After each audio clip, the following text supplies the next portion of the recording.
Don't go too deep. Ask me some shallow questions.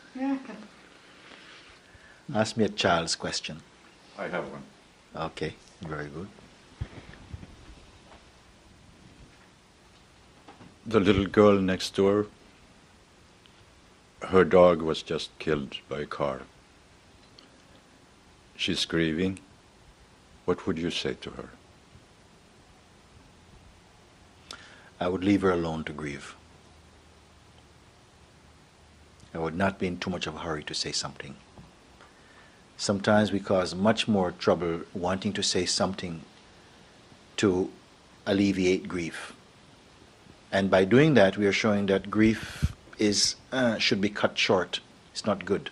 But it's great to grieve. Sometimes it's necessary, important to grieve. It's also healing. Whoever grieves knows in that moment it's a very private affair. A deeply private affair. Maybe for the first time you want to be absolutely alone and enjoy this aloneness. Sometimes I've had the privilege of going to funerals where maybe a young person has been shot or something like that, and many young people go to this funeral to look at the corpse of a young person their own age, 13 years old, lying in that box, unmoving. Maybe their first opportunity to look at death, to look at a body so still, and they themselves become still. I call it the Darshan of death itself. And it's a very private moment, because many of these young people, their minds are constantly into what's going to happen next, and this weekend, and we're going to rave, and we're going to do, and we're going to do, and they're constantly in a state of some agitation, in a state of some excitement. And this is a wonderful opportunity. My own children, when my eldest son died, I said, come, let's go. You have to go and visit this place to see the body of your brother. And they say, no, Dada. I said, no, I'm not going to force you to go, but I'll encourage you to go and to take a look. And so that they came of their own volition. They came and they looked, and this outpouring came. Yes. And I didn't try to stop them. I said, no, it's important for you to grieve, to have this moment, because we don't know when another one will come, another opportunity. This is a great opportunity to be alone, feel that grief, and when you're emptied of grief, then the grief is over.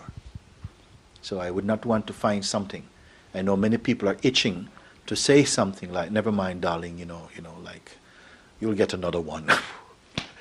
Bad news. We say sometimes the most inappropriate thing, trying to help. Yes. You see? Yes. Never mind, darling, I'm going to get you a goldfish next week. It's the most inappropriate thing. Better stay out of it and let them grieve and empty themselves of grief. Yes, this is what I would say. Actually, it's a very good question to ask, because over my life I've seen it, where someone rubs your shoulder, takes you away, puts a Coca-Cola in your hand and say, hey, come on, let's go for a walk, to distract you from grief.